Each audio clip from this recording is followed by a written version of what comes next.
ಎಲ್ಲಿ ಹೋಗ್ತಾ ಇದ್ದೀವಿ ಏನ್ ಕತೆ ಅಂತೆಲ್ಲ ಹೇಳ್ತೀನಿ. ನಾಳೆ ನಮ್ಮ ಪ್ರಯಾಣ.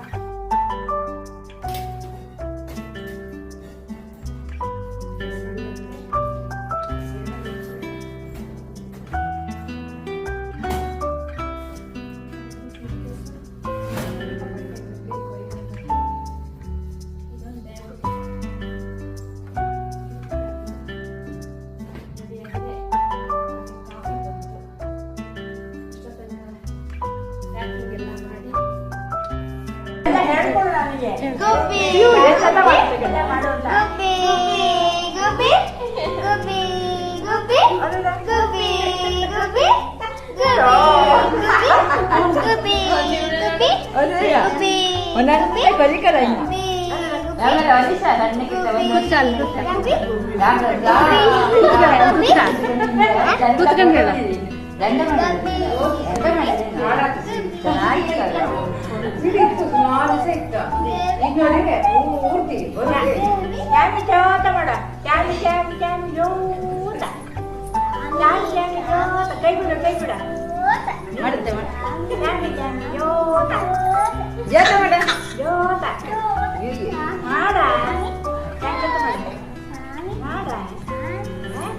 ಹೇಳ್ಕೊಡಕ್ಕೆ ಅವನಿಗೆ ಎಲ್ಲ ಹೇಳ್ಕೊಟ್ರೆ ಎಲ್ಲ ಮಾಡ್ತೇವೆ.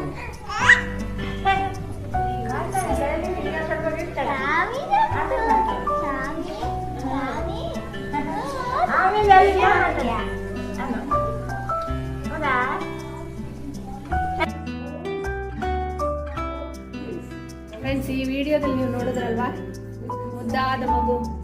ಇದು 7.5 ವರ್ಷದ ಹಿಂದಿನ ಒಂದು ವಿಡಿಯೋ ಇದು. ಈ ವಿಡಿಯೋದಲ್ಲಿ ಇರೋ ಆರ್ಯ, ಸಣ್ಣ ಮಗು ಆರ್ಯ ಇದಾನಲ್ಲ, ಇವಾಗ ಅವನಿಗೆ 8 ವರ್ಷ ತುಂಬಿದೆ. ಅವನಿಗೆ ಇವಾಗ ಅವ್ರ ಮನೆಯಲ್ಲಿ ಬ್ರಹ್ಮೋಪದೇಶ ಕಾರ್ಯಕ್ರಮ ಅಂದರೆ ಉಪನಯನ ಗೊತ್ತಿದೆಯಲ್ವ ನಿಮಗೆಲ್ಲ.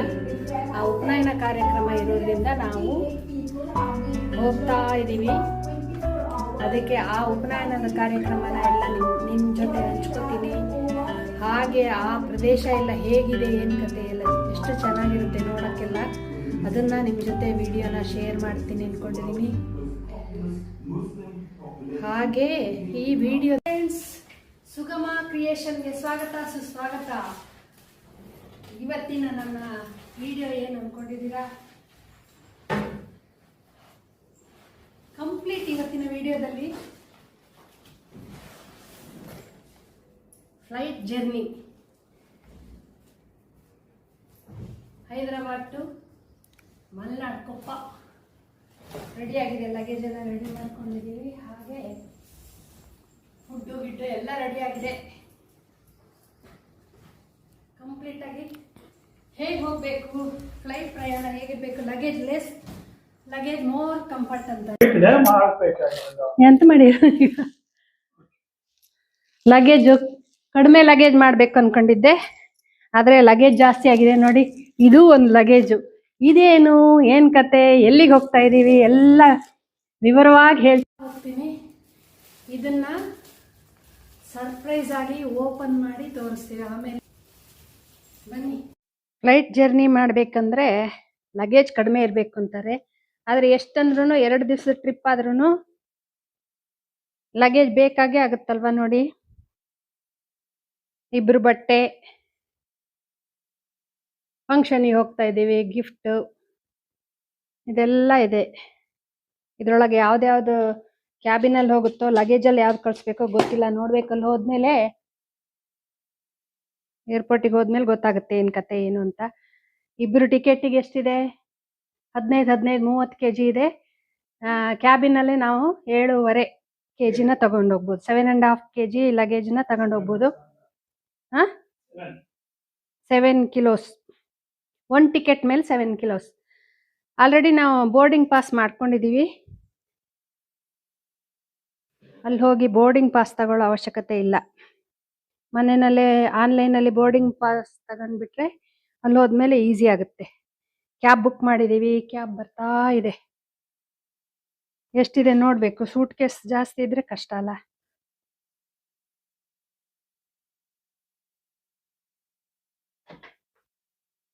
ಎಷ್ಟಿದೆ? 4 ಕಿಲೋ ಅಷ್ಟೇನಾ?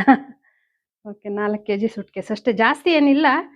ಆದರೆ ಏರ್ಪೋರ್ಟಲ್ಲಿ ಜಾಸ್ತಿ ದೂರ ನಡಿಬೇಕಲ್ವಾ, ಇದನ್ನೆಲ್ಲ ಹಿಡ್ಕೊಂಡು ಹೋಗ್ಬೇಕಂದ್ರೆ ಸೂಟ್ ಕೇಸೇ ಒಳ್ಳೆಯದು ಬ್ಯಾಗಿಗಿಂತ ಅಂತ ಸೂಟ್ ಕೇಸನ್ನು ರೆಡಿ ಮಾಡಿದ್ದು. 10 ಇದೆಯಾ? ಸರಿಯಾಗಿ ನೋಡಿ, ಮತ್ತಲ್ಲಿ ಕಷ್ಟ ಆಗಬಾರ್ದಲ್ವಾ. ಸೂಟ್ ಕೇಸೇ ಇರುತ್ತೆ, 4 kg ಸೂಟ್ ಕೇಸೇ. ನೋಡು, ಸೂಟ್ಕೇಸ್ ನೋಡ್ತಾ ಇದ್ದೆ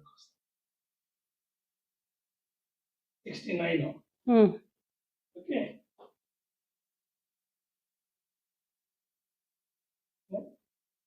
77, 8 kilos ಇದೆ. ನಮ್ಮ ಗಿಡಗಳಿಗೆಲ್ಲ ಇಂಡೋರ್ ಪ್ಲಾಂಟ್ಸಿಗೆಲ್ಲ ನೀರು ಹಾಕಿಟ್ಟಿದ್ದೀನಿ ಸ್ವಲ್ಪ. ಏನು ಮಾಡೋಕ್ಕಾಗಲ್ಲ, ಬಾಗ್ಲಾಕ್ ಹೋಗ್ತೀವಲ್ವಾ.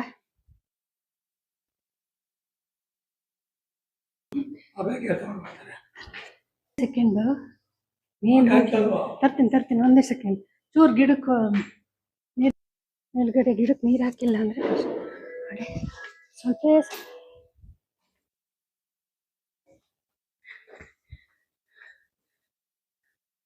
ನೋಡಿ. ಟ್ರಾವೆಲ್ ಇಟ್ಕೊಂಡ್ರೆ ಗಿಡ ಇದ್ರೆ ಕಷ್ಟ ಅಂತಾರಲ್ವಾ, ನಿಜಾನ. ನೀರು ಹಾಕಿ ಹೋಗಿಲ್ಲ ಅಂದರೆ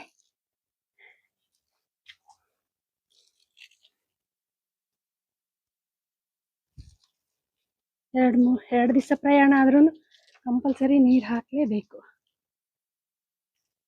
ಮಲ್ಲಿಗೆ ಗಿಡ ಮುಗ್ಬಿಟ್ಟಿದೆ ನೋಡಿ, ಈಗ ಲೇಟ್ ಆಗುತ್ತೆ. ಹೋಗಿತ್ತು ವೆಯ್ಟ್ ಮಾಡಲ್ಲ, ಕ್ಯಾಬ್ ಬಂದರೆ ಸಾಕು. ಕ್ಯಾಬ್ ಅವರಿಗೋಸ್ಕರ ವೆಯ್ಟೇ ಮಾಡಿಸಲ್ಲ. 1 ದಿವಸ ಪ್ರಯಾಣ ಆಗಲಿ 2 ದಿವಸ ಪ್ರಯಾಣ ಆಗಲಿ ಎಷ್ಟು ಕಷ್ಟ ಇರುತ್ತೆ. ಸೆಕೆ ಕಾಲ ಸ್ಟಾರ್ಟ್ ಆಗಿದಲ್ಲ, ಕಂಪ್ಲೀಟಾಗಿ ಹಾಕೋಣ. ಹೇಗೆ ಹೋಗ್ಬೇಕು, ಏರ್ಪೋರ್ಟ್ ಹೋದ್ಮೇಲೆ ಏನು ಮಾಡಬೇಕು, ಏನು ಕತೆ ಎಲ್ಲರೂ ಹೇಳ್ತಾ ಹೋಗ್ತೀನಿ. ಇವಾಗ ಕ್ಯಾಬ್ ಬಂದಿದೆ.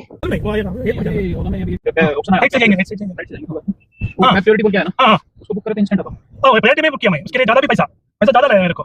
लेकिन प्रायोरिटी में क्या है, आपको गाड़ी मिनी ಮನೆಯಿಂದ ಏರ್ಪೋರ್ಟಿಗೆ 1.5 ಗಂಟೆ ಆದಷ್ಟು ಪ್ರಯಾಣ ಆಗುತ್ತೆ ನಮಗೆ, ಟ್ರಾಫಿಕ್ ಏನೂ ಇಲ್ಲ ಅಂತಂದರೆ. ದಾರಿಯುದ್ದಕ್ಕೂ ನಮ್ಮ ಮನೆಯವರು ಕ್ಯಾಬ್ ಡ್ರೈವರ್ ಜೊತೆ ಡಿಸ್ಕಷನ್ ನಡೀತಾ ಇತ್ತು ಯುದ್ಧದ ಬಗ್ಗೆ. ಹಾಗೆ ಏನೇನು ಪ್ರಾಬ್ಲಮ್ಗಳಿದೆ, ಏನು ಕತೆ ಅಂತೆಲ್ಲ ಅವ್ರ ಜೊತೆ ಡಿಸ್ಕಷನ್ ಮಾಡ್ತಾನೇ ಇದ್ದರು. ಅಂತೂ ನಾವು ಬಂದುಬಿಟ್ಟು ಏರ್ಪೋರ್ಟನ್ನು ತಲುಪಿದ್ವಿ. ಏರ್ಪೋರ್ಟ್ ತಲುಪಿದ ಮೇಲೆ ಇಲ್ಲಿ ನಮಗೆ ಚೆಕ್ಕಿಂಗ್ ಎಲ್ಲ ನಡಿಬೇಕಲ್ವ, ಅದು ಸ್ಟಾರ್ಟ್ ಆಯಿತು. ನಮ್ಮ ಮನೆಯವರಿಗೆ ಡಿ ಜಿ ಯಾತ್ರೆ ಇದ್ದಿದ್ದರಿಂದ ಅವರಿಗೆ ಈಸಿ ಆಯಿತು, ಡೈರೆಕ್ಟಾಗಿ ಒಳಗಡೆ ಹೋಗ್ಬೋದು. ನನಗೆ ಮಾತ್ರ ಸ್ವಲ್ಪ ಪ್ರಾಬ್ಲಮ್ ಆಯಿತು, ಯಾಕೆಂದರೆ ನನ್ನದು ಆಧಾರ್ ಕಾರ್ಡಿನಲ್ಲಿ ಹೆಸರು ಬೇರೆ ಇರುತ್ತೆ, ಹಾಗೆ ಟಿಕೆಟ್ ಬುಕ್ಕಿಂಗಲ್ಲಿ ಹೆಸರು ಬೇರೆ ಇರೋದ್ರಿಂದ ನನಗೆ ಡಿ ಜಿ ಯಾತ್ರೆ ಮಾಡ್ಕೊಳ್ಳೋಕ್ಕಾಗಿಲ್ಲ. ಅದಕ್ಕೆ ನಾನು ಡೈರೆಕ್ಟಾಗಿ ಆಧಾರ್ ಕಾರ್ಡ್ ತೋರಿಸಿ ಒಳಗಡೆ ಬರಬೇಕು. ಆಧಾರ್ ಕಾರ್ಡನ್ನ ಚೆಕ್ ಮಾಡಿದ್ರು, ಹಾಗೆ ಏನೋ ಅದು ಇದು ಅಂತ ಕೇಳ್ತಾರೆ, ಪ್ರಶ್ನೆನ ಕೇಳಿದ್ರೆ ಒಳಗಡೆ ಅಂತೂ ಬಿಟ್ಟರು. ಒಳಗಡೆ ಬಂದ್ವಿ. ಒಳಗಡೆ ಬಂದುಬಿಟ್ಟು ನಾವಿವಾಗ ಲಗೇಜನ್ನು ಕಳಿಸ್ಬೇಕಲ್ವ, ಕ್ಯಾರಿ ಮಾಡೋಕ್ಕೆ ಇಲ್ಲ. 30 kgನ ಕಳಿಸ್ಬೋದು, ಹಾಗೆ ಕ್ಯಾಬಿನ್ ಇದರೊಳಗೆ 7 kgನ ತಗೊಂಡು ಹೋಗ್ಬೋದಲ್ವ. ಕಂಪಲ್ಸರಿ ಆಧಾರ್ ಕಾರ್ಡ್ ಮಾತ್ರ ನಮ್ಮ ಕೈಯಲ್ಲೇ ಇರಬೇಕು.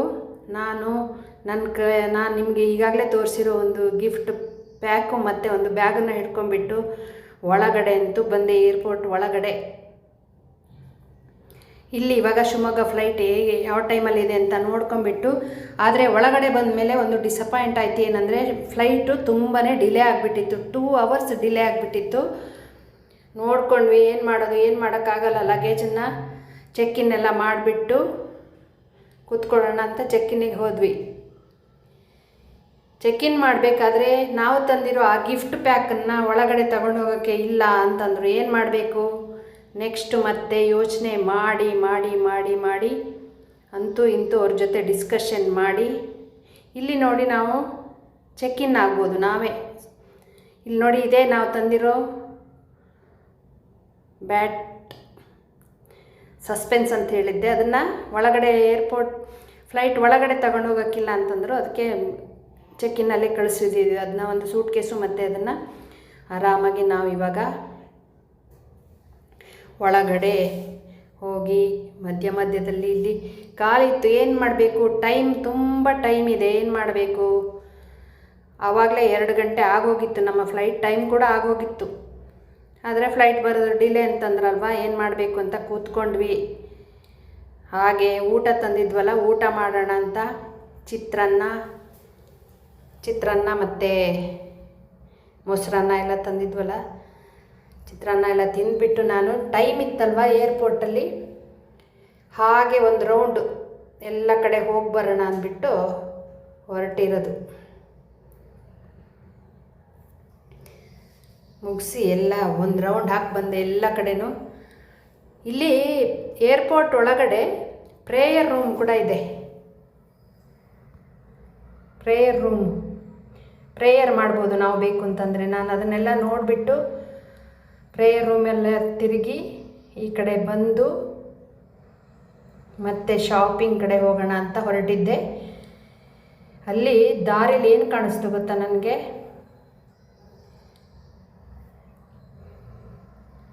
ಶಾಪಿಂಗ್ ಒಳಗಡೆ ಹೋಗೋಣ ಅನ್ನೋ ಟೈಮಲ್ಲಿ ನೋಡಿ, ಇಲ್ಲಿ ಎಷ್ಟು ಚೆನ್ನಾಗಿದೆ ಬುದ್ಧ. ಸುತ್ತಬೇಕು ಏರ್ಪೋರ್ಟ್ ಒಳಗಡೆ, ಚೆನ್ನಾಗಿರುತ್ತೆ ಶಾಪಿಂಗ್. ಆದರೆ ಪರ್ಸಲ್ಲಿ ದುಡ್ಡು ಮಾತ್ರ ಚೆನ್ನಾಗಿರಬೇಕು, ಆವಾಗಲೇ ನಾವು ಏರ್ಪೋರ್ಟಲ್ಲಿ ಏನಾದರೂ ತಗೊಳ್ಳೋಕ್ಕೆ ಸಾಧ್ಯ. ಒಂದಕ್ಕೆ ಡಬಲ್ ಅಲ್ಲ 3 ರೇಟು ಇರ್ಬೋದು ಮೋಸ್ಟ್ಲಿ. ಅಲ್ಲಿ ಬುದ್ಧ ಚೆನ್ನಾಗಿದ್ದಾನಲ್ವ. ಹಾಗೆ ಎಲ್ಲ ಶಾಪು ನೋಡಿ, ಎಷ್ಟು ಶಾಪ್ಗಳಿದಾವೆಲ್ಲ. ಒಳಗಡೆ ಹೋಗಿಬಿಟ್ಟು ಎಲ್ಲ ಒಂದು ಸಲ ನೋಡಿದೆ. ಹಾಗೆ ಹೊರಗಡೆ ಬಂದ ತಕ್ಷಣ ನಮಗೆ ಈ ಪಪ್ಪಿಗಳು ಕಾಣಿಸಿದ್ವು. ಎಷ್ಟು ಮುದ್ದಾಗಿದ್ದಾವಲ್ವ ಎಲ್ಲ. ಎಲ್ಲರೂ ಇದನ್ನು ಎತ್ಕೊಂಡು ಮುದ್ದಾಡ್ತಿದ್ರು. ನಾನು ಅವ್ರನ್ನ ಕೇಳಿದೆ, ಯಾಕೆ ಎಲ್ಲಿಗಾರು ಪಾರ್ಸಲ್ ಹೋಗ್ತಾ ಇದ್ದಾವೆ, ಏನು ಕತೆ ಅಂತ ಕೇಳಿದ್ರೆ, ಅವರು ಈ ಪ್ರಯಾಣ ಮಾಡ್ತಾ ಇದ್ದಾವೇನ ಇವು ಕೂಡ ಅಂತ ಅಂದ್ಕೊಂಡೆ. ಎಲ್ಲರೂ ಈಗ ಪಪ್ಪಿನ ಇಷ್ಟಪಡ್ತಾರಲ್ವಾ.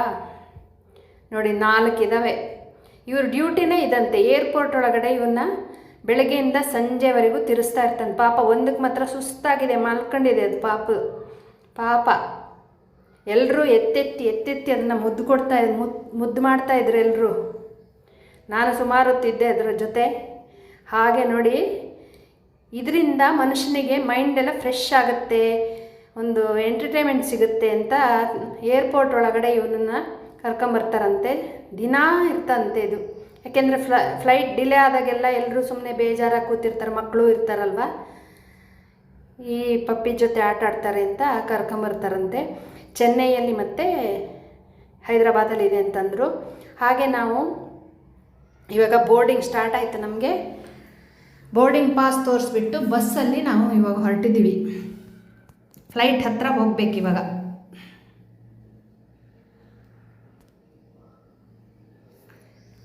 ಎಷ್ಟು ದೊಡ್ಡದಾಗಿದೆ ಏರ್ಪೋರ್ಟ್ ನೋಡಿ. ಹೈದರಾಬಾದ್ ಏರ್ಪೋರ್ಟ್ ಅಷ್ಟು ಚೆನ್ನಾಗಿರುತ್ತೆ ಏರ್ಪೋರ್ಟ್.